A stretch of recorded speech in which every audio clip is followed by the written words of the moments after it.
This is Remo podcast episode number 8. I'm here with Eerik in the early morning of Sunday. So, Konstantin Päts, former Estonian president, is a topic today. Good morning, Remo. Yes, it is lovely Sunday morning. And as you already said, our topic will be, again, very interesting and a person full of dichotomies and controversies. Our first president, actually, Konstantin Päts. So, let's start from his early days. Who he was, what he did, and let's get some discussions going. Okay, so he was born 22nd of February 1874 in western Estonia, small place Tahkuranna, and he died on 18th of January 1956 in a mental treatment hospital in Burashevo in Kalinin Oblast in the Soviet Union, where he was deported by the Soviet What power. year was it? 1956. And we will definitely come to these events which forced him there, and which is a very cruel, mean, unhuman. I probably will not find other words to describe. He was in the mental hospital by the Soviet powers, and the reason was, from their perspective, very easy. He was declaring himself as a president of non-existing country. So we have all heard that people in mental treatment institutions are calling themselves Napoleons, Pope, whatever kings, Alexander the Great. So Soviet power decided to humiliate him as much as possible. Said, hey, we have an old man who is actually calling himself, naming himself as a president of non-existing country. But that will all come later. So he was born in a family, as I said, in the western part of Estonia in the late 19th century, 1874, and he was born in the family who practiced Christian Orthodox faith.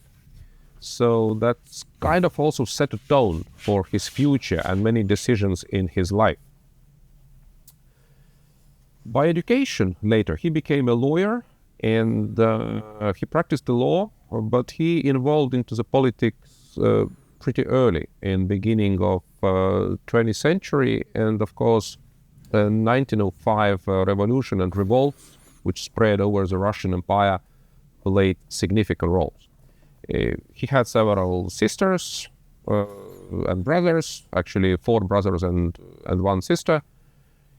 And I think in the beginning, probably pretty typical person.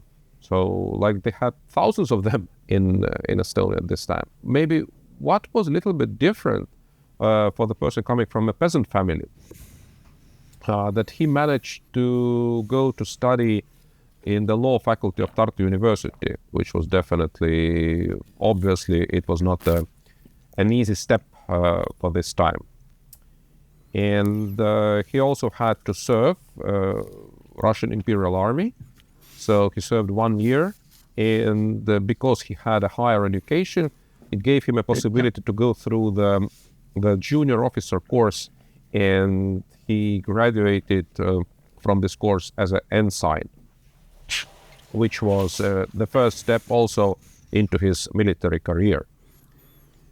In 1900, he started as a assistant lawyer of a lawyer, Jan Poska, who is also a very, very important person in Estonian history. He was actually this diplomat who signed the peace treaty years later between Soviet Russia and Estonia, when we won our War of Independence, and we very soon will be celebrating 105th anniversary.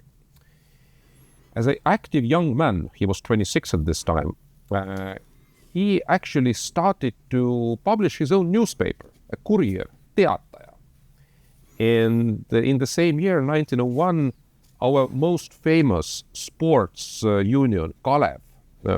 By the way, this sports union started as a bicycle union, bicycle riders union. He became a vice president of it. And when in 1904, we had elections to the city council of Tallinn, and that's a controversial thing. He actually created Estonian Russian, not a party, but a union who tried to take over the power from the traditional Baltic Germans representatives. And 19th of April, 1905, he actually became the assistant of Tallinn city mayor.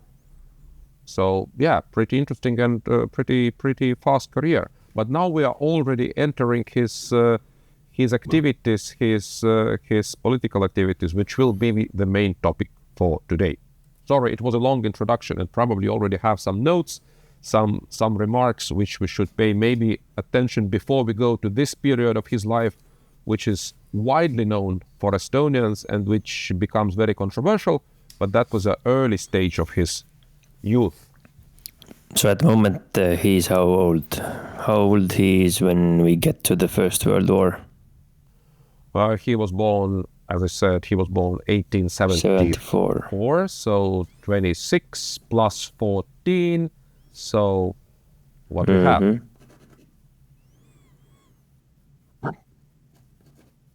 40. So 40 years old. But I would like to say that we have a long way to go for the First World War. Before that, definitely very crucial events will happen in Estonia in 1905, which actually changed the whole mentality and understanding of Estonian politics. And in my opinion, actually, those revolutionary days of 1905 did set a tone for the possibility to create a Republic of Estonia. And then was a little bit younger. So, yeah, what just raised my attention in general was that already active dude, like again, he went to an army. So, and then became a lawyer, or at least assisted as a lawyer. So must have had a pretty good education. And then started newspaper. I mean, random people don't just start newspapers. And then becoming a vice president of what? Tallinn City Council. So deputy mayor, and vice president of a sports club Kalev, or sports union Kalev. Yeah. A little bit side business, if we can say that. So again, like doing things, being active. That's for sure. That's yeah, nothing controversial, just an active dude so far. Nothing controversial. And maybe one thing which was a little bit different, in the late 19th century, many Estonians actually changed the faith for the traditional Lutheran Christianity into the Orthodox faith. And the reason was maybe not so much idealistic, but because it was so-called emperor faith. Many peasants hope that it will make a life easier. It will create more opportunities to get land, to be like a closer for the empire, because still the German-speaking Baltic landlords were the guys who actually ruled the full country, despite the fact that it was a part of a Russian empire. And Konstantin Päts was born into the family with Orthodox faith. Even he became later like a red flag, or the most irritating factor for the Russian Empire and definitely the Soviet Union later. But Orthodox faith played a pretty significant role in his life. One of his brothers, by the way, was a priest, Orthodox priest in Estonia. And when he had idea to become a member of Estonian Students' Union, by the way, he was denied because Estonian students were afraid that he will be a representative of Russification, because at the same time, a massive wave of Russification led by the Russian Tsarist authorities, especially the Duke Shakhovskoy, who was a governor of Estonia, and he was massively trying to turn Estonia into just so-called normal or average Russian province. Huge cathedral, Alexander Nevsky Cathedral, was built in front of our today parliament building on the Toompea hill in Tallinn, as a symbol that, hey, you belong to this place. So many facts which Estonians actually were considering as a hostile or at least dangerous to our national identity, which was raising at this time. So Konstantin Päts was kind of stuck between two of those things. On one hand, coming from this Orthodox family background, at the same time trying to be very innovative and progressive in his newspaper, and actually spreading ideas of a new world, because the Russian Empire was, before the Russo-Japanese War, 1904, it was, let's say, honestly, not very much developed. It was still stuck in a very old understandings. And he used the momentum when the situation started to change, and the doors and the windows of liberty started a little bit opening in the Russian Empire. So how would you translate that kind of dichotomy into today's world? Like, what would be a similar example, like what he had to be pulling towards, or what was the pulling forces? Just to reference it somehow. For my understanding, or for me, it would be hard to say what was actually the motivational force to move him forward. I think that for the young man, definitely idealistic world, that you want to change something, you want to be active, that's a very positive. If you ask what would be a similar situation for today, for example, what we can compare,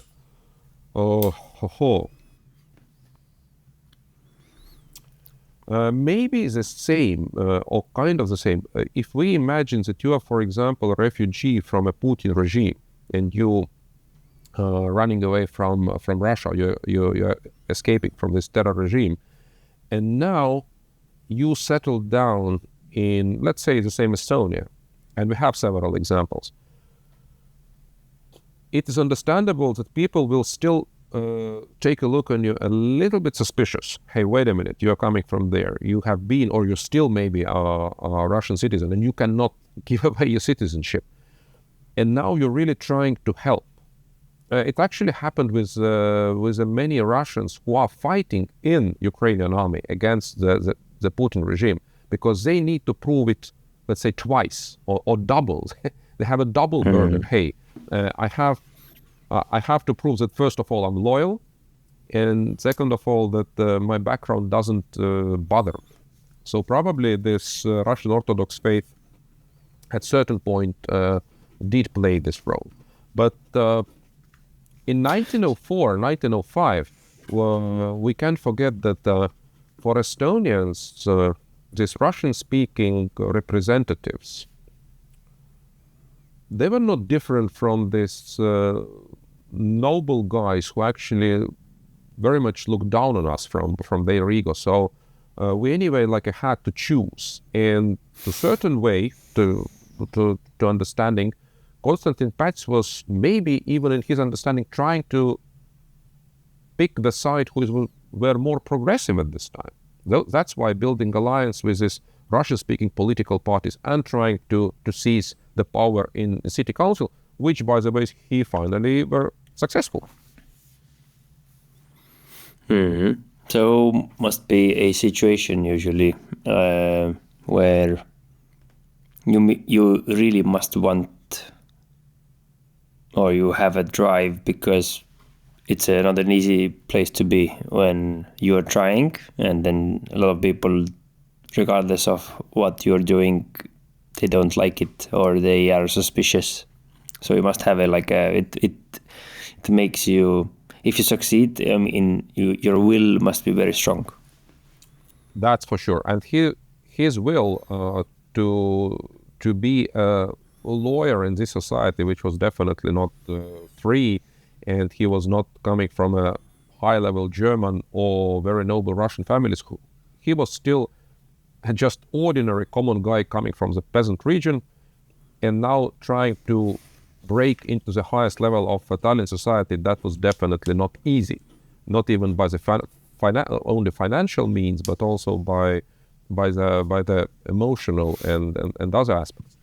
But let's now jump to these years of 1905, which actually set a tone or created the most path.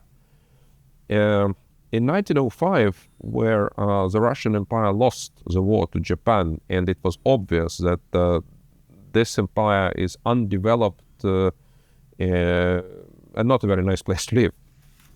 And a huge protest started all over the Russian Empire. And when we think about Estonia, this tragical protest on the New Market, which is today behind our National Opera, where dozens and dozens of protesters were killed by the Tsarist army, just opened the fire into the crowd, that caused a huge protest and caused a huge revolt. And what later happened in Estonia, this revenge and this rage against the representatives of the power, burning down the manors in 1905, 1906, that was huge. It was many of them were burned down, many people were killed.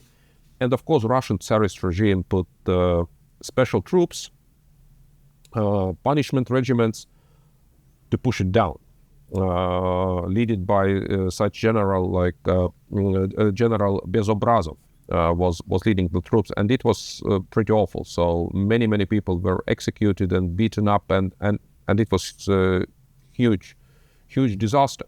Konstantin Päts was against it, and he published in his newspapers definitely articles which were against this approach. And now he became a criminal by the Russian Tsarist authorities, and he was wanted. He was wanted by Tsarist authorities, and because it was a martial law was established in the Baltic region, he was sentenced to death, and he had to escape with many other future high-level politicians. And he went to exile. He managed to escape. He went to exile in Switzerland.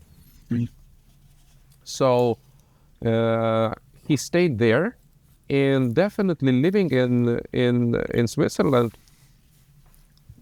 I suppose it kind of formed his future political understanding as well. He stayed there for almost a year, close to Bern. And in 1906, he went to Finland.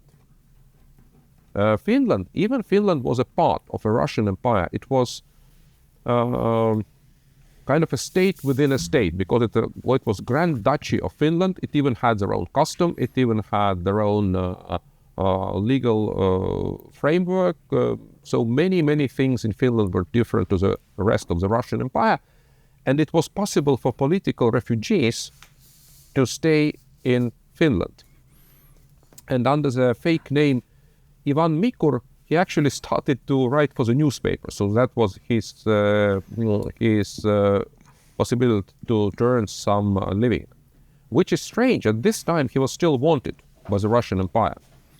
He was still wanted by his martial court in 1906, 1907. At the same time, he, from Finland, influenced to create a writing union, Ühiselu, which started to print Estonian newspaper, St. Petersburg Courier, Peterburi Teataja. It's a kind of very interesting for me to understand how it was possible. You are living as a wanted criminal in an autonomous part of Russian Empire, and at the same time, you are leading secretly a new Estonian language newspaper in the capital of the Russian Empire. And you are sentenced to death by the martial court. You're living in the autonomous part, and you're in this same empire capital. You're actually kind of pulling the strings and leading a newspaper. So I don't see many examples in history like this. So you must read again. It just proves again about his will, that yes, I'm sentenced to death. I am in exile. I still continue doing what I believe is right thing to do. Yes, and that was before the World War One. So all these ideas about the future independence were probably not so widely spread. So that's definitely very, very brave, and not even brave. I think you explained it very well. He definitely had to believe in what he's doing. Sure. Yeah, and now the question there obviously is that the intent, right? He could be wanting his own country, which I can rule over, which is kind of like, I don't know, having a huge ego, wanting to rule just because I want to rule, and I'm willing to go through whatever it takes, and that's the reason. Or you're doing it because you want other people to be free. So you never know. Yes, he was actually very active and very passionate about everything which came to the rural life. So till the end of his political period, he was involved in different farming societies and agricultural political movements. So he drafted a lot future, I don't know, visions, how the agricultural life in Estonia should be organized. And probably at this time, Estonia was not dreaming about the classical independence. So when he was in Bern, together with other future Estonian politicians, they drafted a proposal with the 25 bullet points for the future or currently existing Russian Supreme Council or Russian First Parliament, State Duma. And it was about Estonian autonomy. And there is already is a way where he actually took example of Finland. So Finland was a role model, and already by this time. So, which is a very important to keep in mind because his understanding of Estonian future was very much connected to Finland already during those revolutionary days. At this time. One interesting thing came, or I don't know if it's interesting or not, but I just started imagining, like, okay, if I would, like, I mean, you are in exile, right? Knowingly or whatever, you find yourself outside from Estonia. Estonia is occupied. Like, how do you even know what to do? Like, who do you go? Hey, hello, my country is occupied now. I would like to start doing some things here with bunch of my friends. Here are my credentials. We are Estonians, or we are from there. We would like to start planning the future in the other country, right? So you must understand the law of international law to even like start doing something, which is again pretty convenient to have that kind of background. Yes. International law probably by this time was in a very like a preliminary phase, not comparable what we have today. But of course, for the Swiss people, someone from the edge of the Russian Empire, it was many political refugees in Switzerland at this time already from all different places over the world. It was not obviously only Estonia. Even future communist leader Lenin stayed in Switzerland for a period of time. But he had also a personal burden because he already had two sons, Leo, who was born 1903, and Victor, who was born 1906 when he was already away. Mm-hmm. So he couldn't stay with a family, which was also definitely very important from the emotional side. But when he moved to Finland, it was already thousands of Estonians who escaped to Finland on the same region. And because Finland was still like a closer in mentality, probably there his ability to be non-formal leader, because at this time he couldn't be like a formal leader, but he started to create the circles around him. By the way, I think can we call it building relations already? Because all the people he was communicating in Finland or cooperating in Finland, they were very much active together with him, even sometimes against him, but still within his circles, after Estonian Republic was established or declared in 1918. So building relations in Finland was definitely his strong part. Without that, he couldn't survive because he was not from a rich family. He couldn't have like a tons of money to spend. Mm-hmm. So what did he do in Finland? In Finland, he continued his writing, continued his political activity, and it lasted for years. So he was definitely, and now I think that that's a good example. When we talk that you have innovate and adapt, and he was also a lawyer. So in 1909, again, he was still wanted by the Russian authorities, but he managed using all different legal means, because after several years after this revolution, 1905, situation was not anymore so tense here. And he managed to get an agreement with the Tsarist powers that his death penalty will be replaced by imprisonment. And one of the reasons, because in this mess, many documents went missing. And it was possible that he returned voluntarily to Estonia, to the court. And in February 1910, he was sentenced in Tallinn for 1 year in prison. And it was changed for the 9-month imprisonment. And he voluntarily went to prison for 7th of July 1910 and spent those months in St. Petersburg. And so he was free after that. So he returned to Tallinn after this imprisonment in this famous Kresty prison in St. Petersburg, and surprisingly continued as an editor in Tallinn Teataja, Tallinn Courier newspaper, and started politics again. It's an unbelievable story. So you had a patience to wait. You really relaxed, you detached, you understood that, okay, I cannot change I cannot dismiss the court case, but maybe I can influence using legal means that I will not get the capital punishment. I will build relations, I take a first step. Now I have a better situation, okay, I'm ready to spend 9 months in St. Petersburg prison, but I know that after that it's settled and I can continue my own way. I still have a vision how to have influence on the local politics.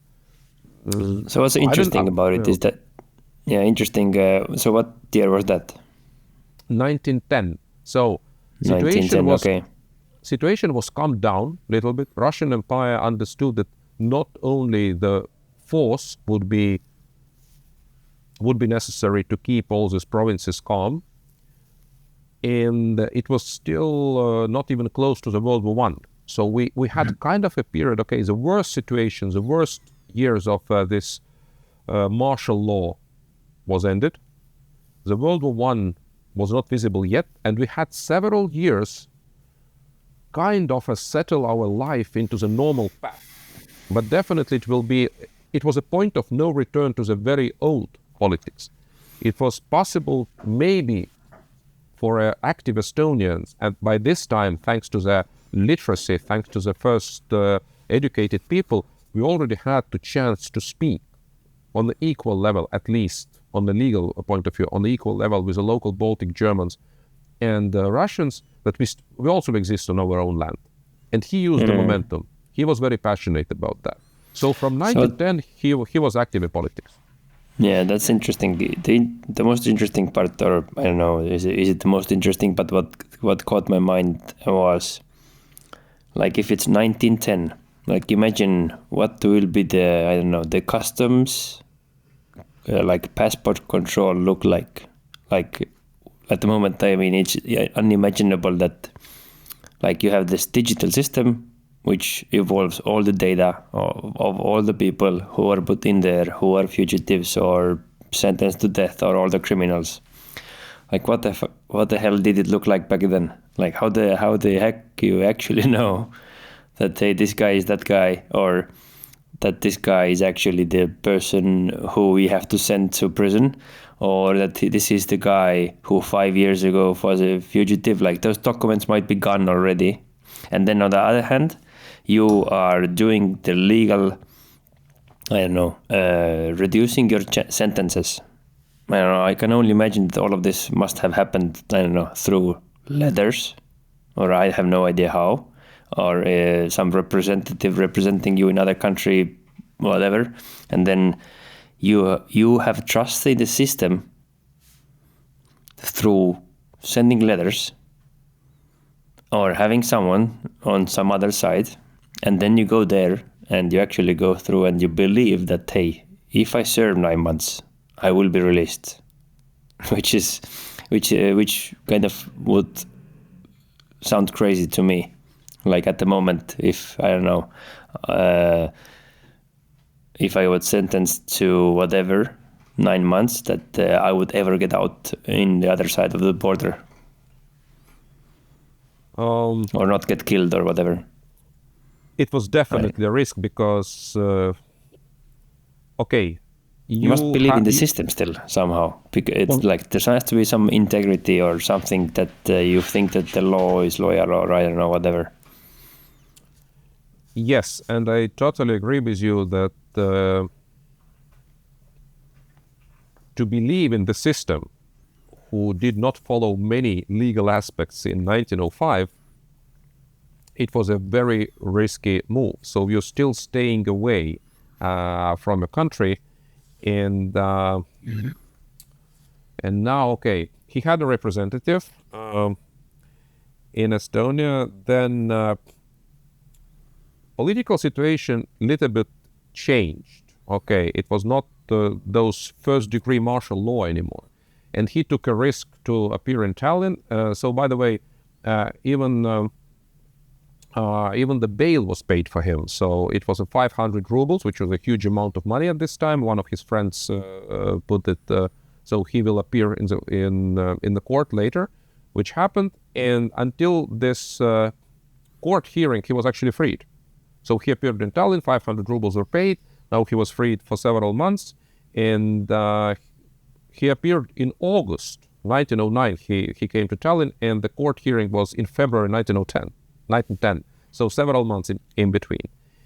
And now he was not accused anymore of being a part of revolutionary revolts or disorders, but he was actually sentenced for his 9 months because of his provocative articles.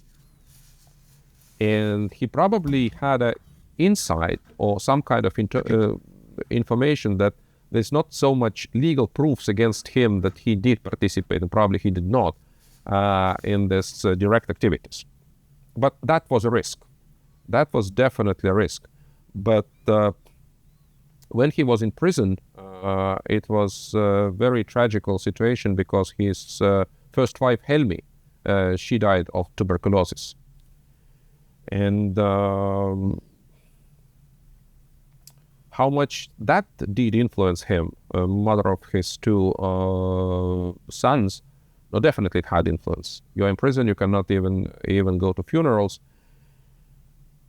But yeah, let's come to the year of 1910. Now you are finally free. You're definitely emotionally, I cannot say broken, but damaged, of course. And now you start to lead some kind, at certain degree, you start to live your normal life. But I agree, yes, to be so much confident that nothing will happen to me, it also takes a bravery. And I'm not so sure that I would be so brave to say, okay, I will take a risk. I wouldn't believe it. I mean, you wouldn't believe it. Me. Like, why? How come? Like, I must have some really good evidence, really trusted person who are telling me that, hey, this guy is dead, this guy is dead, this guy is dead, and this guy is dead as well. So nobody really knows. So only thing what you have to do is just sit there, because nobody actually knows who you are and what you did. Exactly. That's a very good simplified version of that. Hey, everything is gone in so big mess. Nobody actually sure what you have done.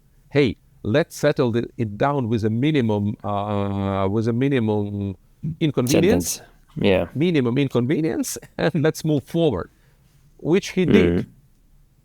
And I Yep. think, okay, later we can say today that was a wise move. Yeah, and now you are free. You have a clean slate, and it seems like, I will start again. The same Yep. stuff. Yeah, starting Like criminals. again. They come out, no, now I have a clean slate. Let's see what happens now. I'm smarter now. I shouldn't get caught maybe now. I'm 100% sure that he was definitely a smarter. He was more experienced. And even in the tough situations, when I read a book about him, by the way, it's a very interesting remark. Several significant books about him are written not by Estonian historians, but Finnish ones. So his love to Finland, which already started, as I said, during his exile, where he already put like a Finnish system as an example. Hey, we have to be like this. We have to be more related to Finland. So Seppo Zetterberg, one famous Finnish writer, historian, he wrote the book. And he continued his activities. But in his book, it was very much paid attention that he used his 9 months sitting in his, and he was in a single cell. He was reading and self-teaching a lot from all different materials, from legal aspect, his political ideas, how to improve. So even in a bad situation, even in a difficult environment, use your time efficiently. You can, of course, sit for 9 months staring at the ceiling and say, hey, everything is bad with me. Or, okay, now I have time. How can I use my time in the best way? I will learn. I will acquire new knowledge, which I will use later. Isn't it the example of self-discipline, Remo? No, 100%. Must have a good reason. Like, it's like if you're in prison, what else do you have to do? Like, you get out. Like, how do we make this time useful? So let's learn something. But from our 4 laws of combat, what, and of course, victory mindset, which, from your understanding, is the best example which will describe, okay, now I'm 9 months in prison, now I start to learn as hell? Yeah, definitely. Discipline equals freedom. Okay. That's from the mindset. Would it be any one of our 4 laws of combat which would be 100%, but maybe... I mean, they're all intervened in my opinion. And I mean, it shows that he's very decentralized in his thinking in general. And then obviously he understands how to prioritize and execute. And he must have a really good plan or the reasons which he understood, which means that things are simple. And he is aligned of what do you want to do. So he must have a really good understanding of his, the alignment ladder, like what's his vision. He has understanding of why and what he wants to do, and then everything else comes in easier because you already know, so you now can make decisions based on what you want to accomplish in general. Okay, but let's move now to the First World War. It broke. So he's out. He's out. He's doing his civilian business. He's a reserve officer of Russian Imperial Army, despite his non-trusted political background. But when the war started, he was, of course, called up to arms. And from February 1916, he was officer in Peter the Great fortification in Tallinn, and was serving as an ensign of Russian Imperial Army. And when in February 1917 the next Russian Revolution, the February Revolution started, he became, surprisingly, the head of a Tallinn city militia. So okay, I can understand there is some legal background, there is a basic officer training, and he started to be a leader of Estonian military personnel committee, which started to promote the idea of creating Estonian national troops within the imperial army. So unite all Estonians, it was approximately 100,000 Estonians who served Russian imperial army in all different places, different battalions, different units.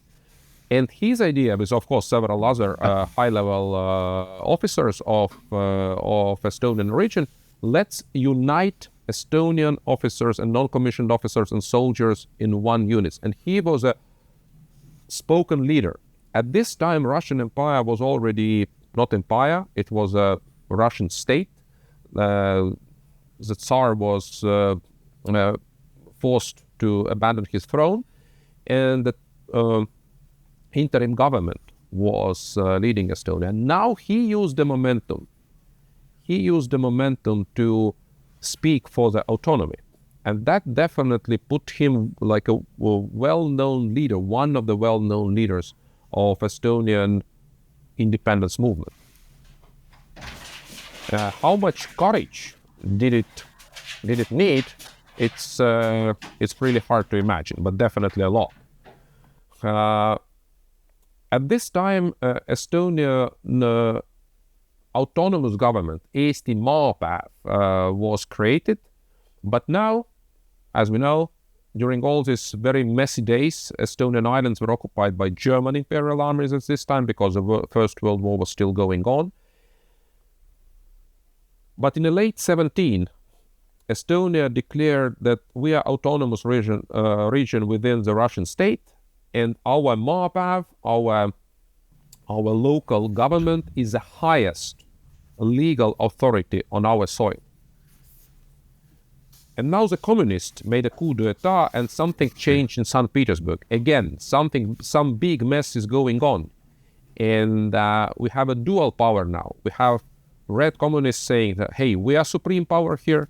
We have a local government who says, no, we're still valid. And in this dual power situation, he was again arrested. But now by the communist power, not the Tsarist power anymore. But now the next Russian power did arrest him. So he was still speaking the same thing he was speaking before. So how do you just declare things? That's something which is kind of beyond my head. Like, okay, a group of people come in, we will declare, I don't know, Republic of Estonia now. Boom. Mm-hmm. We just signed the paper. That's what we think. What's the logic behind all of those things? I think most of the modern states created in a way like this. Not most, but many. The United States, hey, it's actually a resistance to the imperial power in London. Now we are living here in the 13 colonies. We want to rule our things on our own. Now we come together. Is this actually leaders or people who voluntarily took the leadership position? They actually, like, in my understanding, they feel or they have a sense to understand what the wider society wants. So is it a legal ground? So when it becomes a legal ground? Because at this point of time, they all understood that if we really want to declare something, we need to have wider support, because without a support, it will be just a bunch of people coming together and, as you very well described, say, hey, we are now a republic. And if 99% of people somewhere in the farmland say who the hell they are, it's just a declaration. Even in 1905, by the way, some people who was executed, they said, we are now the leaders of a new Estonian government. And the Russian Tsarist power said, I beg your pardon, what is the Estonian government?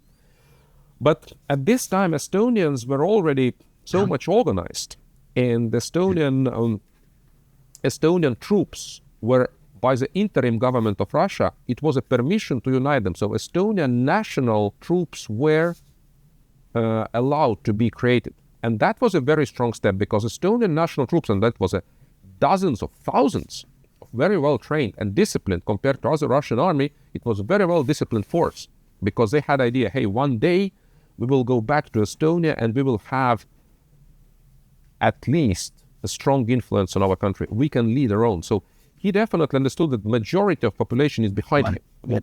Now the problem was majority of population will believe into the communist propaganda, or will stay behind him, because the life was very poor. The war was going on. People were tired. It was 4 years of devastating war. The islands were not even under the Estonian control. Our biggest islands, Hiiu, Saaremaa, and the rest, was under the German occupation. And now you are declaring yourself as supreme power. It takes a courage. And of course, Bolsheviks didn't like it, the communists, and they did arrest him. But Bolsheviks, in the beginning of February 1918, they did escape. And he tried to make a third step, a third chance. On 19th of February, he understood this. He was not alone, of course. He had support from several high-level politicians, but our Estonian Salvation Committee, which now I think the most important in his political life, Salvation Committee was created 19th of February 1918. So German troops were approaching. Red Army was fighting internally against the White Movement, and of course fighting against the German army, Imperial Army, approaching to the former Russian territory. And this Salvation Committee, Konstantin Päts, Konstantin Konik, and Yuri Vilms, a young guy, 25-year-old, they said, okay, autonomy is not enough. Now we will make something unheardable, like a founding fathers of the United States, if we can compare, but they had many more.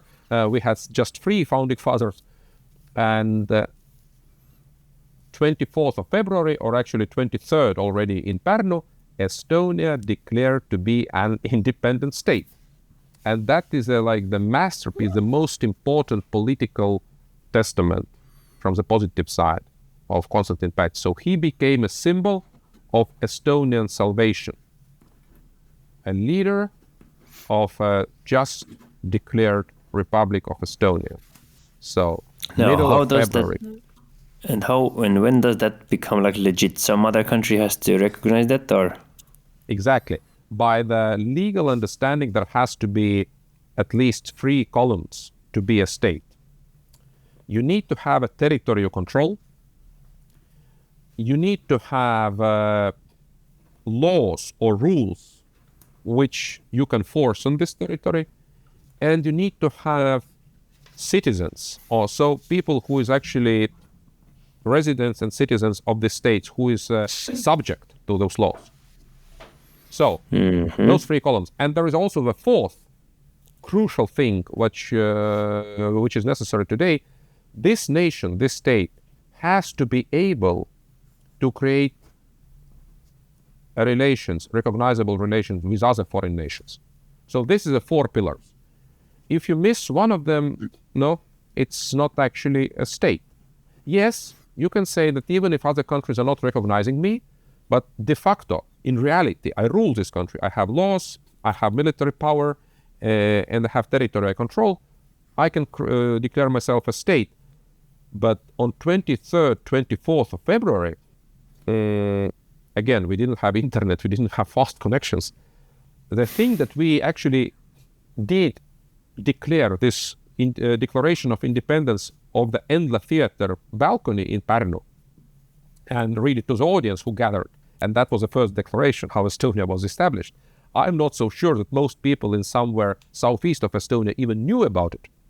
But that was a start. So what was the 4th one? Has to be able to build a relationship or have a relationship with other countries. And how do you measure that? Because they have diplomatically recognized you. Okay.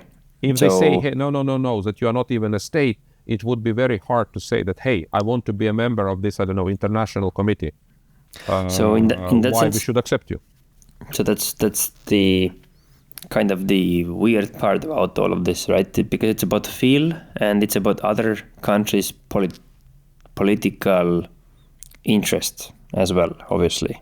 If you are working against our enemies, for example, then surely we will try to recognize you.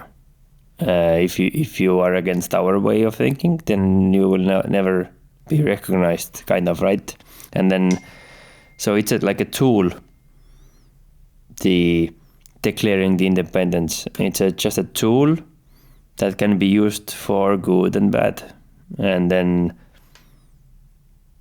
it's just a matter of how do you spin it? And just thinking of these days right at the moment, now we have an internet, and how easy it is to misconcept, or how easy it is to present something that is not true as truth, and vice versa. I mean, in Ukraine, same things are happening in some of the states which are under the rule of Russia, right? So, hey, we declare now that this is part of Russia, or this is an independent state. We have now a government, we have laws, we have citizens, we have relations with some of the countries in the world. So who is there eventually to say that, hey, this is legitimate, this is not? In reality, there is nothing. The same thing happened here in Estonia.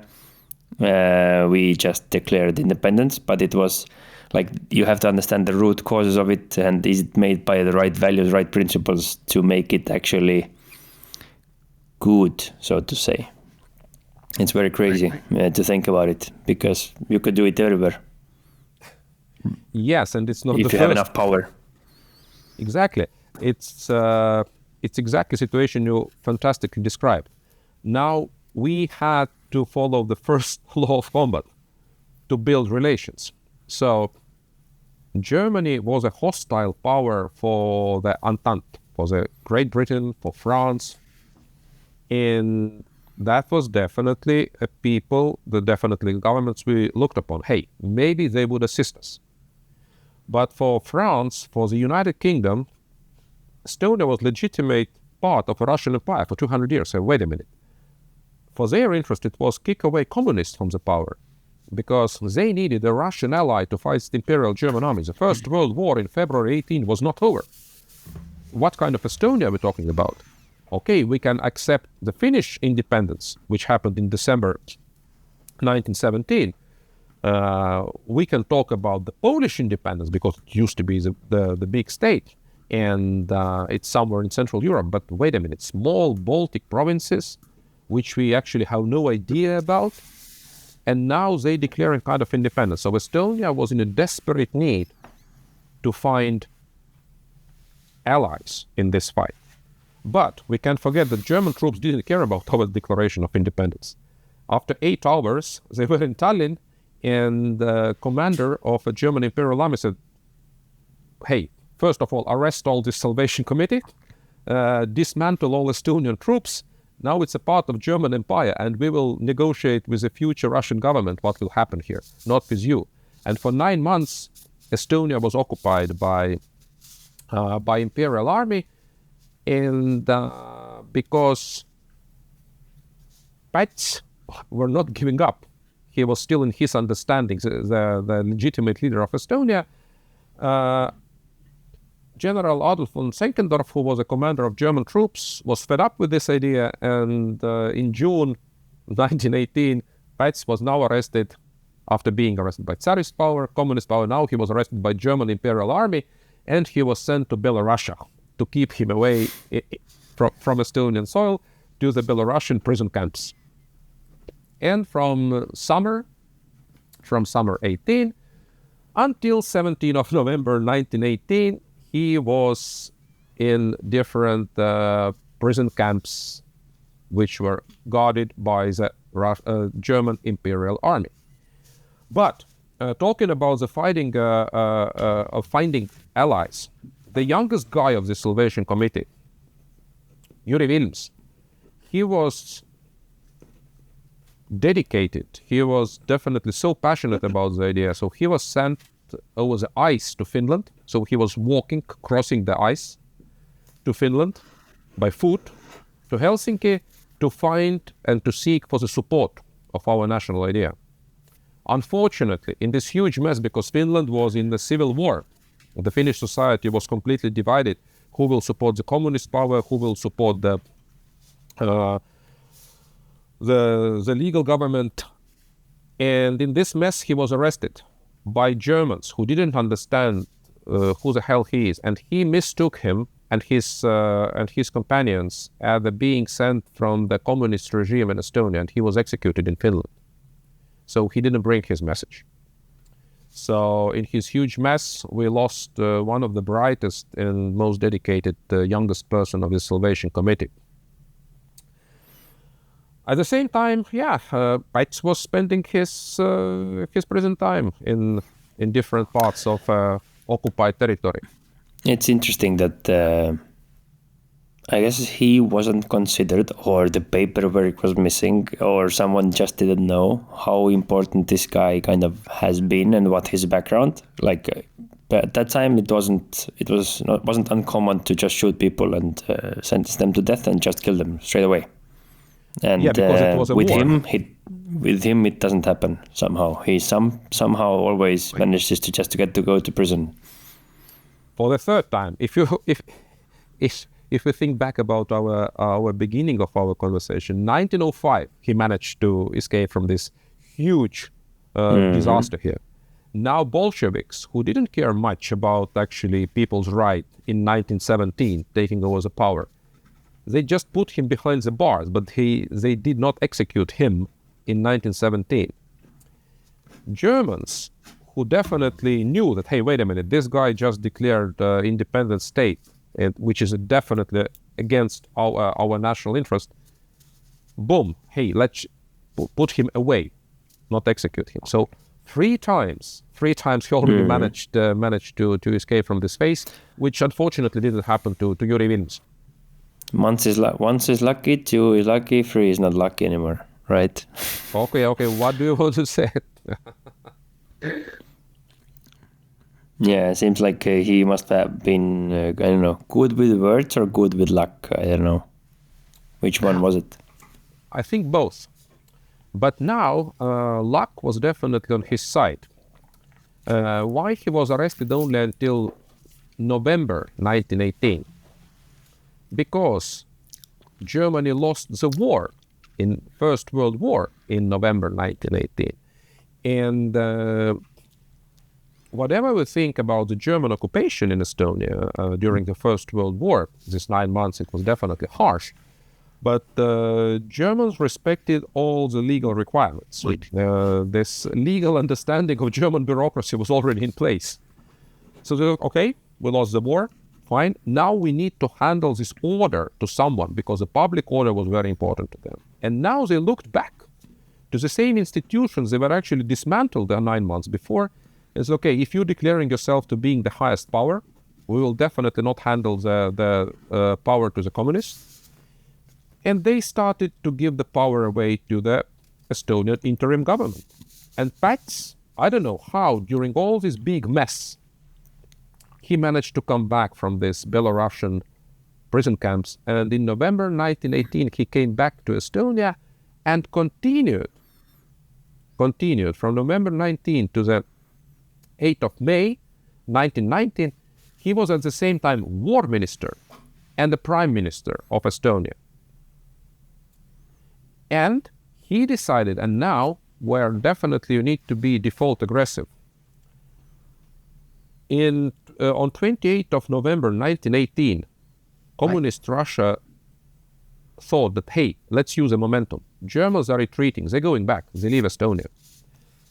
Now it's our chance to get the territory back. And if we think about the Estonian situation, economically we were ruined. We had nothing because Germans were stealing as much as possible. The war definitely took its toll for the 4 years. What kind of army Estonians will have? Germans are leaving, and it's only 2 weeks of Estonia being so-called semi-independent. And they decided to attack. Yeah. I don't know what was the main motivation of Päts, but he was the guy who said, no, we will not negotiate, we will fight. We will fight against Red Communists, and surprisingly, it's now how sometimes relations can be built out of nowhere. The first attack on Narva by communist forces was repelled by leaving German Imperial Army, who decided to support us. The same guys who didn't recognize our independence, the same guys who put our interim government behind the bars, said, okay guys, in this situation we help you. And the first attack was repelled by actually almost non-existing Estonian troops or some volunteers and retreating imperial army. How do you describe this situation? It's crazy. It's like that's the best way of describing innovating and adapting, in my opinion. And it goes very well together with the idea that to innovate and adapt, you do not need more resources. Because you have to be just more open-minded. Hey, that's what you need. You need more open-mindedness rather than the resources. The resources will come. They are there. So it's like in the beginning of startup or whatever, who has all the resources? Nobody. But now, are they out there? Yes, they are. Now you just have to go and negotiate for them. You have to just get them on your side. And I mean, we have no army, but we have a lot of German army people here. So let's go and negotiate. Like, ridiculous. Ridiculous, because for Germans that would be like a no different. Hey, we want to go home. We've been here for 4 years. Enough is enough. And now you manage somehow. Yeah. And it also must mean that you are like your brain is almost like small boys, like because if who would say that yes, this is realistic? Like you can do whatever SWOT analysis you want, but there is no good. Like yes, this is a great plan. Let's take this one. This is the best course of action we have. But it must have been there's no other chances. We just go with the leap of faith. But many Estonians, by the way, said, hey, there is no chance we can fight with the Red Army. And they are like going on a huge wave because they're really improving. But he said, no, we will declare first voluntary mobilization. And in the beginning, it was for all former members of the Russian military, Estonian origin, of course, officers, who, being obliged, they're very disciplined, by the way, arrived. Said, okay, we are here. But the majority of the population was so fed up that the first mobilization definitely failed immediately. And now Germans said, hey, now you're on your own. Now we are going away. Enough is enough. And he took a risk to negotiate with British. Hey, the same British who used to be the enemies of the German Empire, who just a couple of weeks ago supported us against the Reds coming over the border. And Brits now, following the idea that, hey, we don't want communists to be here, agreed with Estonia. By the way, they did not recognize Estonia as a state at this time, but they said, okay, at least you're controlling the territory. Brits said, we will close the approach from the sea so the Red Russians cannot come and to conquer Tallinn. And we had only very short period of time. Red Army was approaching so fast and we had no one to put against them. So they were already 30 kilometers from Tallinn, only 30 kilometers. The last thing that he managed, or not, of course, he's alone, but Estonia managed under his leadership to agree with Brits that Admiral Sinclair and his battleships will close approach from the sea for the Red Communists. And that actually saved Estonia because, as I said, Russian communists were already 30 kilometers from Tallinn. Majority of Estonian population were not in a mood that we will join Estonian army and fight again. And now the idea, Päts' great dream that we are something in common with Finns, that we are like a one nation, or brother nation, or sister nation, however you call it, Finnish volunteers arrived to raise up our morale. And after that, when also Estonian students, school kids, went to the war, 15, 16-year-old guys who were very passionate about this romantic, patriotic ideas, Päts also made a very clever move because he had an agricultural background. He started to think, hey, what would be the clear motivation for the peasant population to support the idea of war of liberation, war of independence. And he created, during the wartime, where it's not so much time to think about the legal aspects, but he did, how we will redistribute the land owned by Baltic landlords to the local people. So everyone who will go to fight will have a guarantee, hey, I will get my land. And that was a game changer. When this preliminary law, during the fierce battles, the period of fierce battles, he was still working on the legal aspects to promise something. It was passed, and that was a game changer. Now really the mobilization started. And now when the other nations saw that, hey, wait a minute, Estonians are fighting, now Brits started to send equipment. Of course, they had their own idea. Estonia must not be conquered by the communists, but the support started to come. So Estonia started to govern itself as a state. That was a game changer. We were not like only trying to test some new ideas. Now we have some system. What we're doing on a legal, on a political, on a military basis.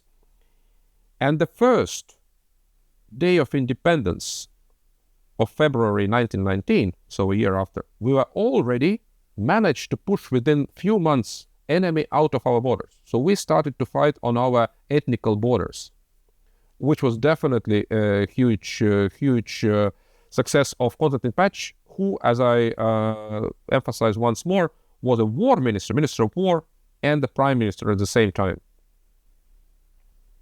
So he believed that it's possible, and he proved that it is possible. At this time, I still recall, Estonia was not legally recognized by any other state. But he managed to find allies who were already said, okay, we are not legally recognizing you, but we're already accepting that you are the best option, and we will send you equipment to fight, and volunteers as well. Swedish volunteers, Danish volunteers, Finnish volunteers, and as I said, significant role played by the British Royal Navy. What does it mean? It means that you are looking for the allies in a situation and in the directions where nobody dared to do it before. Isn't it innovate and adapt? I think it's just being courageous to take a leap of faith, and where there is a will, there is a way, and just figuring out the ways is the thing. And what I got from this, I would say, is that find out what your allies want, and you might get what you need. And now, how do you understand what your allies want? You have to build a relationship with them. Then they will tell you. If you don't have relationships, you really don't know. So you have to be like, what's the use of having bad relationships? There's no use. But what's the use of having really good relationships? That's also very good. So you can, sometimes you can use your bad relationship with someone to show that you are on their side, maybe. But even though, in general, like 99% of times, bad relationship don't provide any advantage on anything, because you will be missing a lot of information. I'm sure in history there will be examples. It's just something that I can't figure out right now. But yeah, find out what your allies want, and then use that, and maybe you get what you need as well. And that seems to be the thing. And you never know. You never knew. You don't have a crystal ball where you can actually just, hey, we will do this. This will happen. You never know. It's just a leap of faith. You just trust and you just try. So you try and fail. You try and fail and try and fail until you get. And I would say, looking forward or looking through the life of Konstantin Päts seems to me exactly like that. Like, okay, didn't work, got imprisoned, now I get out.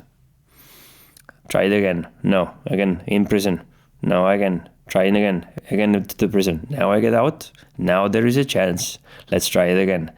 So it seems that it's very desperate situation, but let's try to fight back, let's negotiate with our previous enemies, and let's see if they want to fight against their own enemies.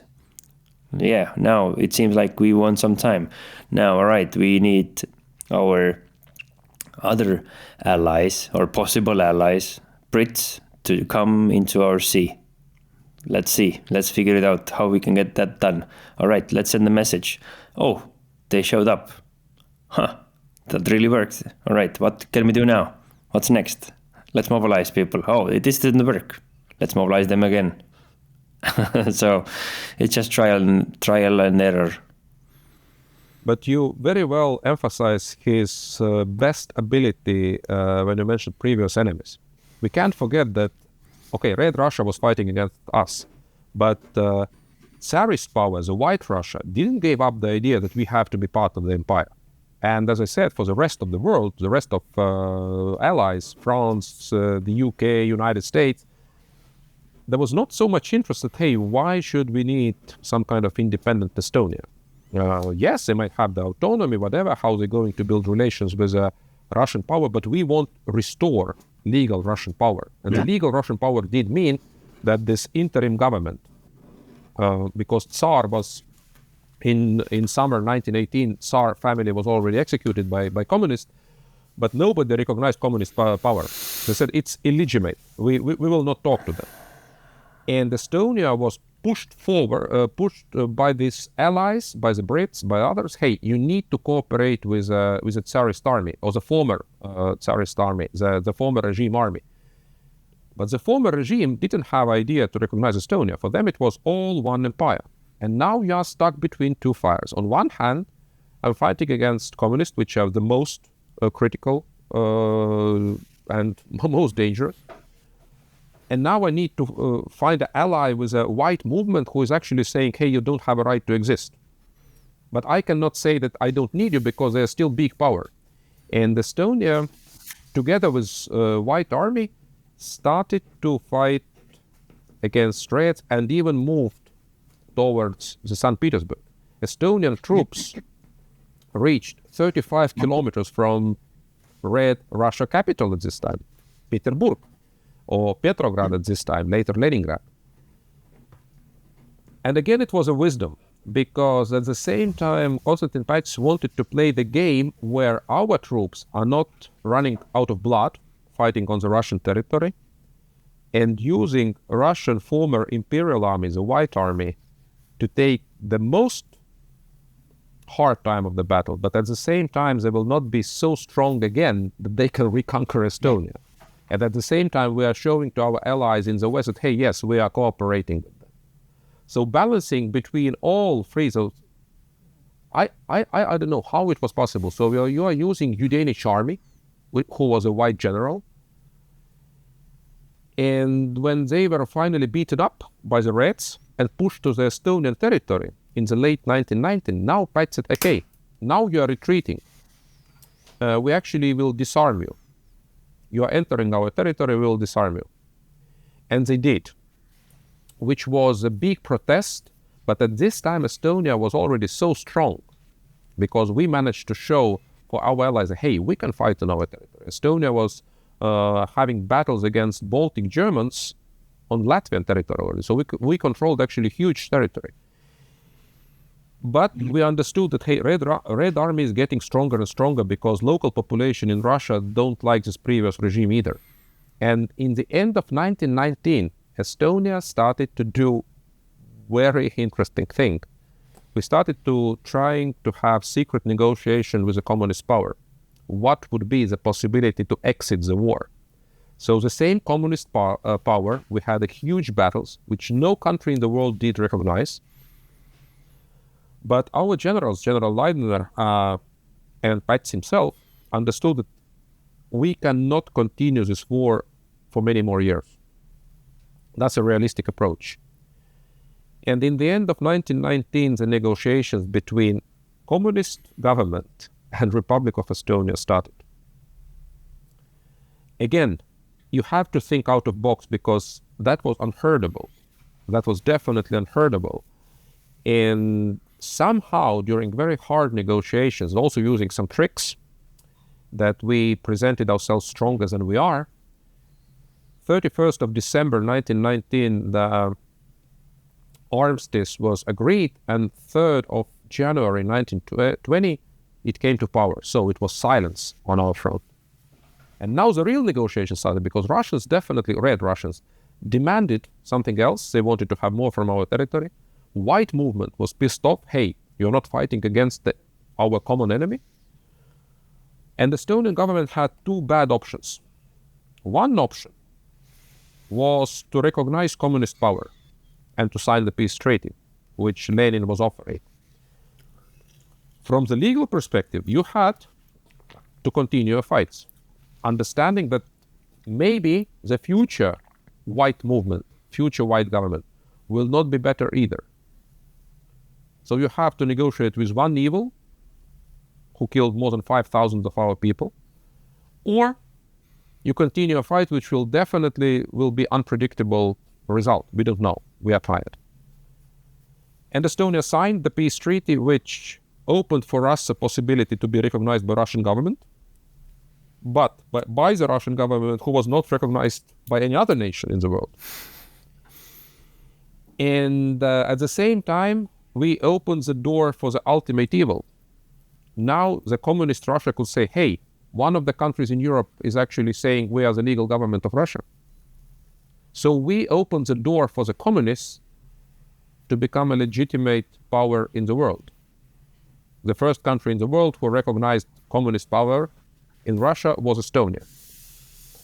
And the first country who did recognize Estonia as independent state was Soviet Russia.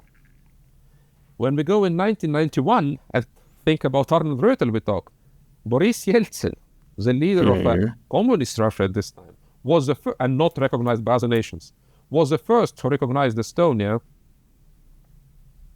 which opened us a door. Surprisingly, it also opened the door. Some years later, United States recognized the Republic of Estonia and established diplomatic relationships only in 1922. Even Finland recognized us only in 1920, and several other states. So we became legitimate state for other nations in 1920, after Red Russia recognized us. So it was a huge risk Konstantin Päts was taking, but he understood that somehow we are running out of resources. One trick, and we will soon celebrate the Start to Peace Treaty 105th anniversary on 2nd of February. During the negotiations, Estonian battalions, or one battalion actually, I think an even smaller unit, was marching around the building we had negotiations, changing the format and uniforms and pretending that we have a new troops to be sent to the front line, which we were actually running out. And the communist delegation believed it's true, as they really thought that we still have enormous amount of resources. And they signed the peace treaty. So you have to be also a little bit, artistic gamer as well as a player. Well, yeah, he was a risk taker. This wasn't his first time. He was used to it, and it has worked before. So you get confident that these things work. If you think outside the box, let's do the simplest thing, and that works. So you think it's a rule of battle law, which called simplicity? Sure, absolutely. Like keeping things simple is something what he definitely does, and then he takes risk, and sometimes you end up in a prison, and sometimes you don't. Yeah, he ended up as a leader of a government, and now, okay, the war is over. Now you have to build up your country. And he's been several times Estonian prime minister. But of course, 1920s was very controversial years. Estonian economy was broken. It was very, very hard to build up this country after the years of devastation. And it was not very stable politics. And I looked that he has been 5 times Estonian prime minister. And he has been head of a state 4 times, and then also the first president. So going and coming, and but all the time he dreamed about our close relations with Finland. A slight remark, maybe, which makes him a unique person in a world leaders list. He had a house in Old Town. He bought, but because it was bought by the bank loan, of course, he was in a debts. and he need to pay back the debts in 20s. And this huge house was sold by him to the, not surprised, Embassy of Finland, where the Embassy of Finland is still located today. But because he had no other place to go, he agreed with Finnish government that he can live in the same house. So the president of Estonia, the future president or leader of a state, head of a state at this time, was living until the end on the territory of other country, because the embassy is actually territory of other country. On the 4th Street. Yeah, he must have been like a really great deal maker, negotiator, all of those things. That's the only way. I mean, you have to have a good deal maker in front. But now the controversy starts, because the war is over. This pragmatic period comes in, and he became also active in business, being in a counseling board of bank, Harju Bank, which bankrupted, and it was a huge scandal. And now his image started to be a little bit different. So he was not publicly accused, but in newspapers, of course, and by opposition parties, that he's involved in a different corrupt schemes, that he is not so honest, and his image started to blur. He was never proven guilty in this, but a lot of speculations around him raised, and propaganda started, right? Into propaganda, definitely there was certain steps he made which will not be acceptable by the legal requirements today, and not alone his right hand, General Heldna, who was a hero of the War of Independence, the supreme commander of Estonian army. They were like really two buddies making many things together, and of course the opposition leaders also accused there being a very dictatorship style leaders, which was not true until 1934.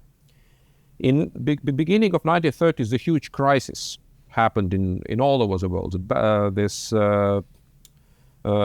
stock crisis in New York, the darkest days of US economy, 29, then the collapsing of economy in Germany, which led Adolf Hitler to power.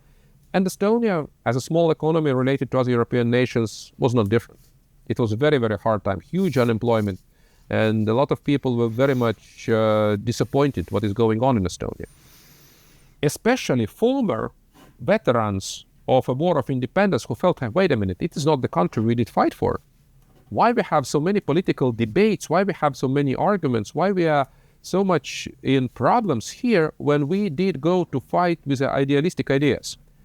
And the demands, the very simple demands, started, hey, we need a strong leader. We don't need this elections all the time when, people cannot agree who is forming the government.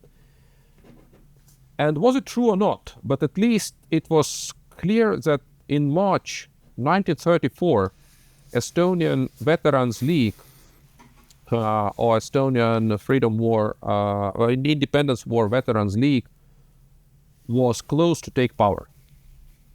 And Päts had again a very hard decision. This movement has a very strong role models, and role models was fascist Italy, Mussolini. Even the dressing uniforms, the way they behaved, the speeches they had, the hate speeches was very similar. And Päts realized that, by the way, a significant part of Estonian population supporting them. So if the elections will happen, it will be quite significant possibility, highly likely, that they will win. And what Estonia will be later, we don't know. 12th of March, 1934, he gave a command for the Internal Security Service, political police at this time, to arrest leaders of this movement. The parliament was put on hold. The presidential republic was established, and he said, I have to save Estonian nation once again. So he presented himself like, again, a salvation committee. And he had his famous statement that the Estonian nation is sick and I need to cure it. So now the ego steps in place. I'm the father of the nation. I created this nation.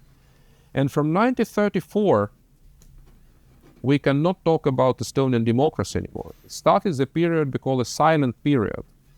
So yes, it was kind of a rule of law, but definitely the criticism against his party, Isamaaliit, the Fatherland Union, was not allowed.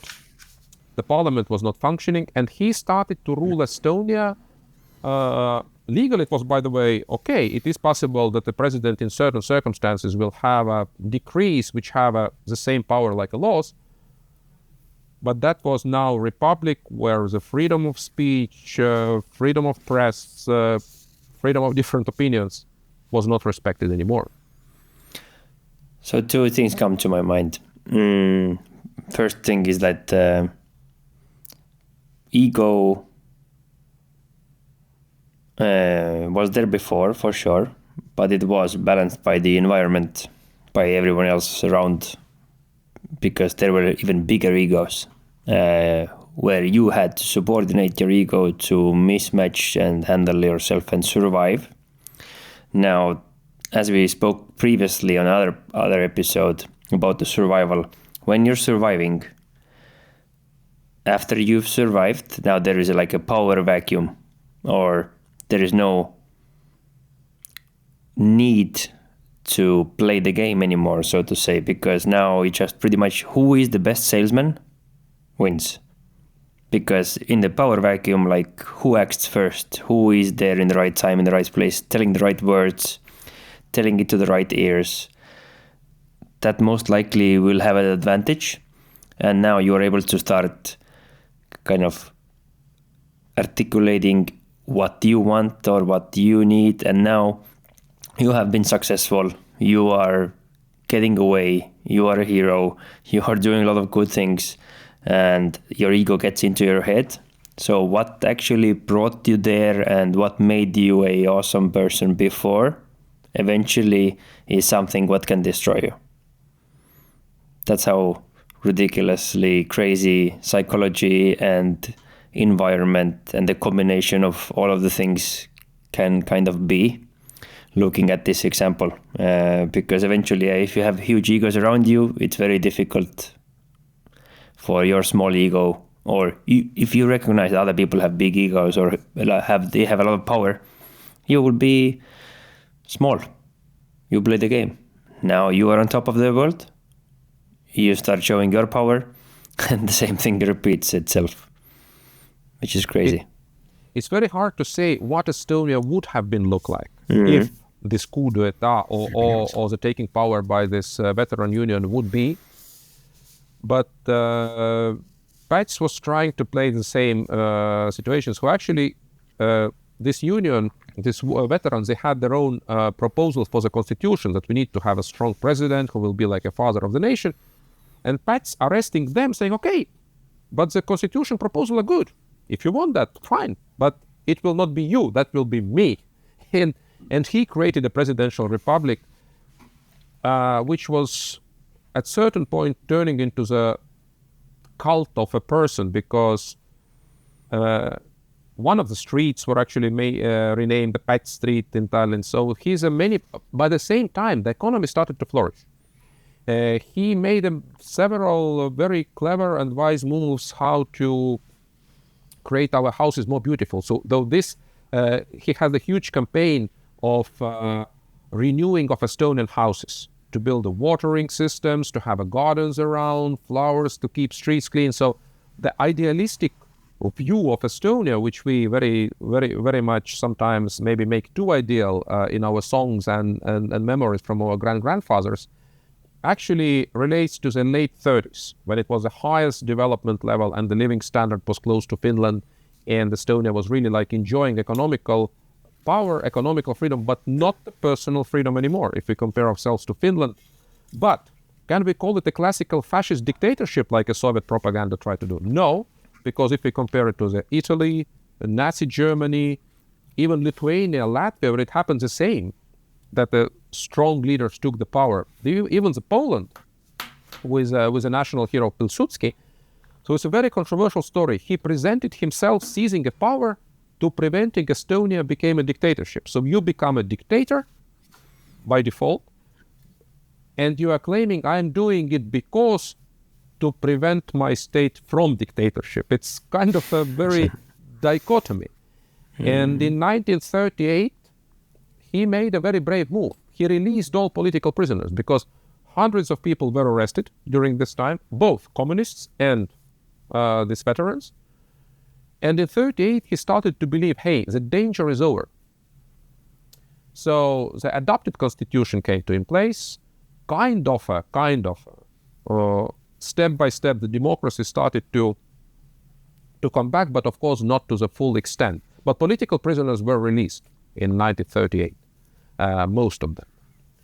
And now we had only last 2 years of our first period of independence, because now we are coming to this very controversial years. Estonia tried to play different games between superpower. Nazi Germany was already raising. 1938, occupying Austria, partly occupying Czechoslovakia, threatening Poland already, definitely having very dangerous and racial laws within the Germany, and Stalin looking also with the same perspective to the world. And Estonia now stuck here. So we tried to build kind of a balance between those two powers. And now that is a place where I think sometimes if you are not clear in your messages, this adaptation can be controversial. It can actually be against you.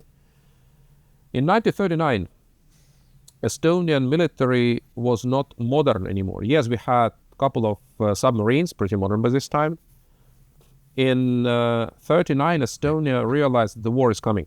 By this time, it was obvious. Estonian military intelligence was pretty good and informing, hey, it's inevitable that the Second World War will happen.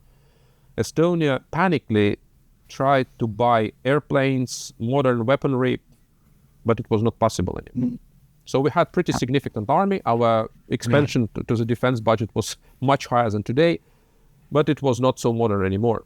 And in 1939, when Poland was attacked by Nazi Germany and 2 weeks later by the Soviet Union, Estonia declared neutrality. But one of the Polish submarines, Orzel, the Eagle, escaped to Tallinn. By the legal requirements, if you are neutral and one of the fighting powers come to you, you have to disarm and to prevent this ship is going somewhere, which Estonians already did. But the General Leidener's wife, she was a Polish, and Estonia was very pro-Polish oriented as well, not officially. And this ship accidentally managed to escape during the nighttime and was fighting in the British Navy, by the way, in the World War II, which for the Soviet Union was a possibility to say, hey, you're not controlling your borders, we need to have military bases. And in September 1939, all three Baltic states and Finland had the same ultimatum on the table. Take it or leave it. If you don't let us to build the military bases in Estonia, we will attack you. At this time, Estonia, unfortunately, were not so good anymore in building relations. We could not agree with Finland, which was a huge desire for Päts that Estonia and Finland will be kind of a confederation. Finland said, no, we will look on our way. Our relations with Latvia was pretty good, but Estonia wanted also Lithuania to be part of the game. Lithuania was in a very bad relations with Poland because Poland took away the capital Vilnius, renamed it into Vilna, because it was a Polish population there. And we were negotiated by Stalin 1-to-1. And Päts decided to prevent the nation from the extinction, like he thought. And because it was still not a free discussion in the parliament was not existing in a real form, and Estonia signed this treaty. And actually, by president, let the Russian or Soviet troops on our soil. Now, Finland refused. And in November 1939, so a couple of months after Soviets already had a basis on our territory, Finland went to the war. Yeah, the same Finland who helped us in the War of Independence. And Soviet airplanes took off to bomb Finland from Estonian territory. And Estonia officially stayed neutral. Trying maybe at least what Päts later told in his memoirs, that he tried to preserve Estonian nation.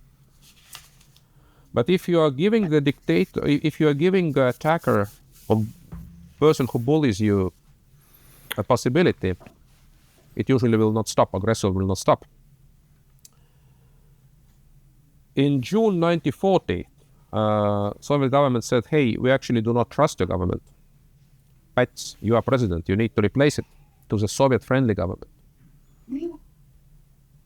And we need more troops on your soil. We need 100,000 troops. If you don't agree, we will come anyway. And we had only several hours to decide. On 17th of June, by the way, Heldna allegedly was a guy who said, we have to fight. But said, no. The big war will start. We had our way between two powers. In First World War, we will use the same tactics. Yeah. Russia and Germany will attack anyway. They might have some agreement today, but they will attack each other. So it will not be realistic that they will be friends forever, which 2 years later was true, 1 year later. But we need to win time. And he agreed, let's let them in, which they did. They were not satisfied with it. They went to Päts and said, hey, replace the government. And now, from the legal point of view, he as a president signed the papers to agree with the new government. And also to have so-called new elections where only communist candidates were allowed. It was his signature. Still, at least on the paper, he was a leader of the nation, but he signed it. Russians didn't save him. After the new government was formed, he and his family was arrested and was sent to Russia. Was not to prison camp, by the way. They had an apartment in the middle of nowhere in Ufa city where he had to live under the home arrest. But when the war broke out in 41 between Nazi Germany and Soviet Union, of course he was interned. And now he was placed into the mental hospital as a person who is declaring himself a president of non-existing country. And that's where he ended eventually? He was brought back to Estonia also for the so-called mental treatment, but because he was still very well remembered and some people started to visit him, so he was brought back in 52. He was an old man then, and he died in a different mental hospital in 56. Tried to be healed. General Heldna died in prison in Moscow, in Butyrka prison. He didn't have, I don't know, was it luck? Maybe not luck, to be classically exiled, but which is worse, being officially treated as a patient, not in a prison cell, but at the same time, at least the family survived, I agree. Not executed like majority of former Estonian leaders. The big opposition leader and also head of state, Jaan Tõnisson, who hated Päts, they didn't even talk to each other, but started to fight for Estonian independence together.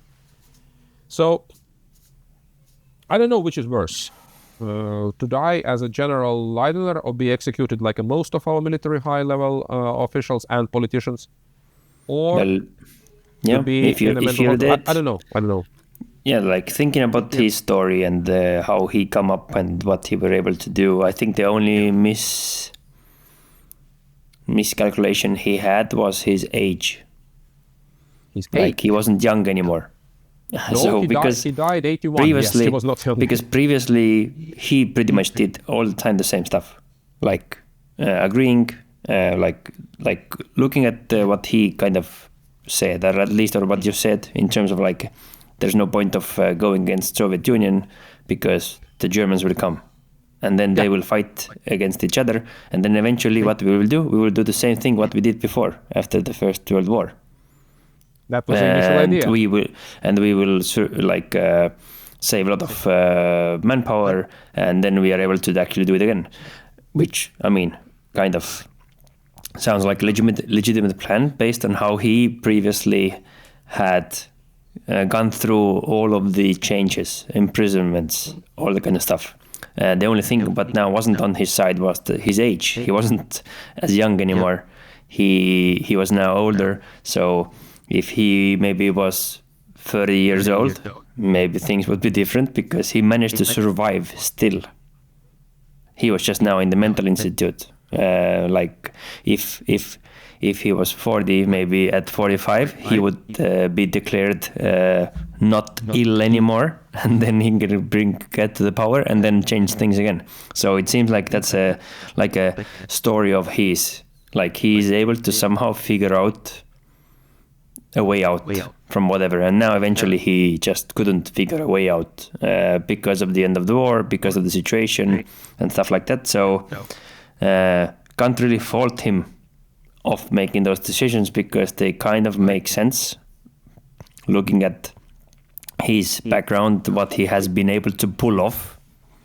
I mean, there's a lot of chances and a lot of luck involved, but I mean, why not? If I've pulled it off like few times in those desperate situations, why wouldn't I be able to do it again? And the only thing, in my opinion, now looking at it, what he didn't calculate in was his age. That he's not the one able to do it anymore. But so far, it was him, and he had the possibility at least to be part in some way or form to make the things happen.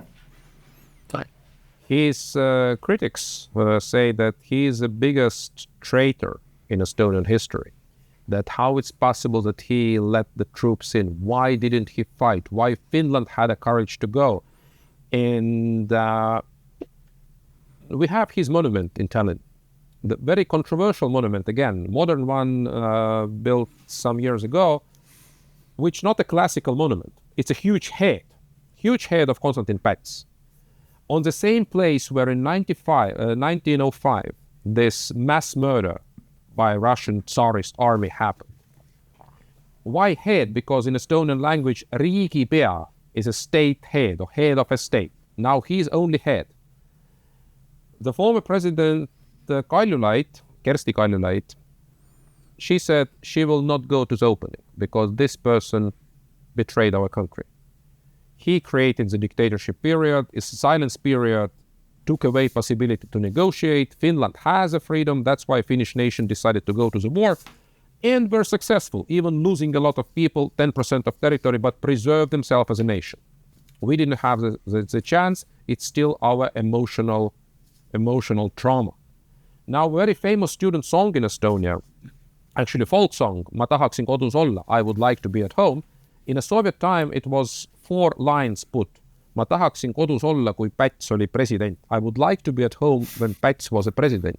Kui Laidoner kamandas väge, when Laidoner was a commander-in-chief.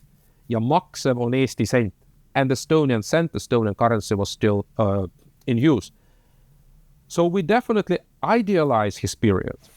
But at the same time, many refugees who escaped in World War II to Sweden, for example, were so angry about him that some of the opposition leaders, even in exile, said that his heritage, his legacy is so negative that the former owner of Postimees, of our oldest newspaper, who was led by his famous critic Jaan Tõnisson, who was executed by Soviets, by the way, it was forbidden to write any positive article, even now in 2000s, about Päts in this newspaper.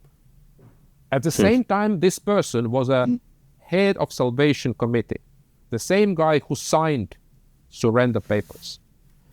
If I look on the history, can we compare him with a controversial person in France like a Marshal Pétain, who surrendered to German troops in World War II, but he was a great hero of a World War I who actually saved France in a fierce battles of World War I, but signed the surrender papers and became a leader of so-called puppet government, who was sentenced to death after the World War II by the liberating power. But Charles de Gaulle respected him so much, he said, no, he will be imprisoned for life.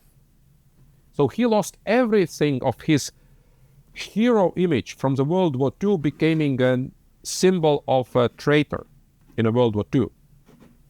Päts, the father of a nation, the guy who stood up, said, no, we will do whatever we do, but we will create the state. And he was successful, becoming a symbol of corruption, becoming a symbol of cowardness, becoming a symbol of traitor, and actually the guy who signs a death warrant for our independence. Who he is? A father of nation, or the old man who, because of lack of courage, did not resist our biggest enemy? So, yeah, there is no way of saying. But if you try to be like neutral, open-minded about it, I can see both like ways. So, but you have to have the whole picture. If you're emotional, you can only look at the one fact in a vacuum and say that he was a traitor. If you look at the bigger picture, it's a consistency. And in that consistency, even if it was his own personal gain, he provided a lot of opportunity for everyone around him. And eventually he made a lot of things happen, and he was on the right side of the coin. So you have to play the game for sure. Can you please all the people all the time? No. Are there other political, are there political initiatives why people say what they say, regardless if they think? Yes, that's shown in history in every aspect. So we actually really don't know, but if you look at it from not having any, incentives in this, or I don't have any I didn't come in with an opinion. I'm not leaving with the opinion. I'm just looking at the facts. I'm looking at what you said, the way you said it, based on this information at this moment. Obviously, we didn't cover all the aspects, all the details, and we don't know some of the aspects of whatever happened. I would say again, he made decisions looking from this perspective, like logical decisions that can be considered as good decisions or logical decisions, or at least I can understand why he did those decisions, and I can't fault him for any of those things. And because the track record shows that he was willing to put himself on the line for whatever he believed in, and I can respect that. And he actually made things happen, and he declared the independence, or at least he was part of those things, and eventually he was leading things. So, really, great life, I would say, and very accomplished. And I would say if there were a lot of people like him, it would be a great, it wouldn't be a bad way of how to live your life. I totally agree. So definitely a very important, very controversial, very heroic person in our history. And probably most of the great leaders of history, George Washington, the founder of the United States, Jefferson, they were actually creating the most free country in the world. They were slave owners for the whole of life. And we have to take into the consideration that you have to base your decisions based on the information you currently have. It's very easy for us today, sit in this warm room, having, huge books and researches, about him and his history and background, hey, what he did, analyzing. But he probably had, these small moments. Do we use the moment now? Okay, this thing worked 20 years ago. We managed to use this, moment between two powers. And I really want to preserve my nation. What I believe, based on the books I have read, that he definitely wished the best.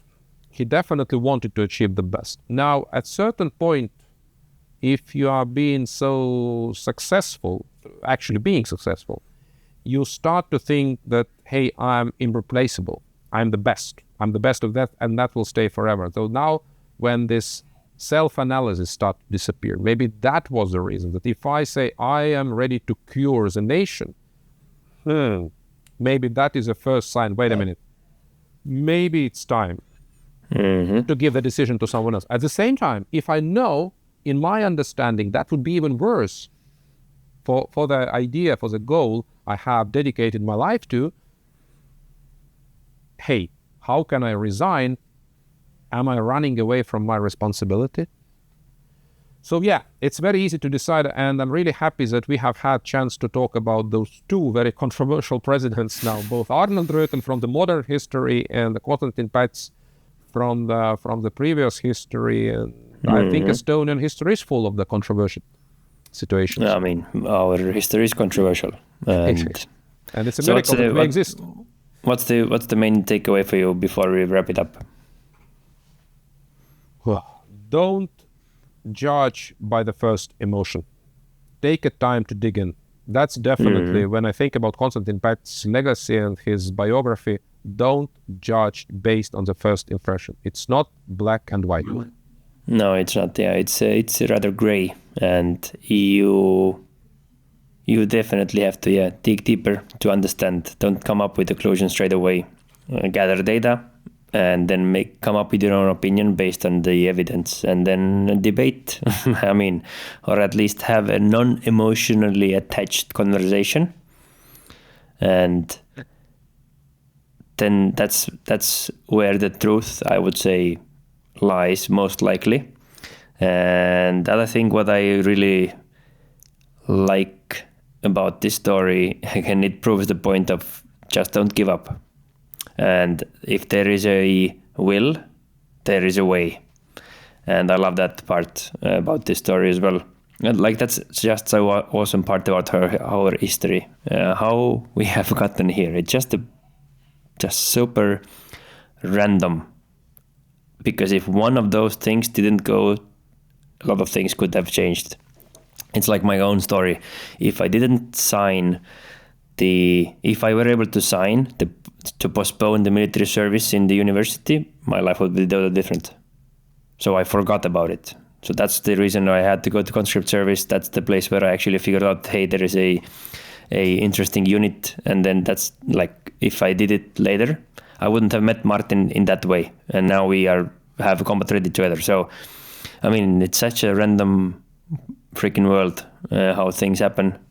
But definitely, if you're doing the right things for the right reasons, it's more likely that things happen. And eventually, if you look back at it, it may seem like a well-orchestrated plan. How much of that was actually luck? It's very difficult to understand. But if you are just pushing forward, things will happen. And if you're able to innovate and adapt, you are able to turn a lot of situations into wins. Not only for you, but for everyone else as well around you. And that's definitely one of those examples. That's true.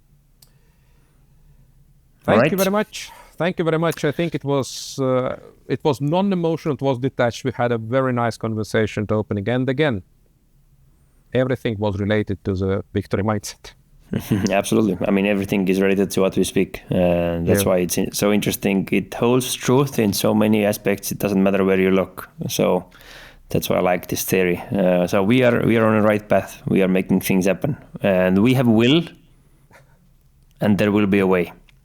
So, thank you. All right. Bye-bye. Have a nice Sunday. See you soon. Bye.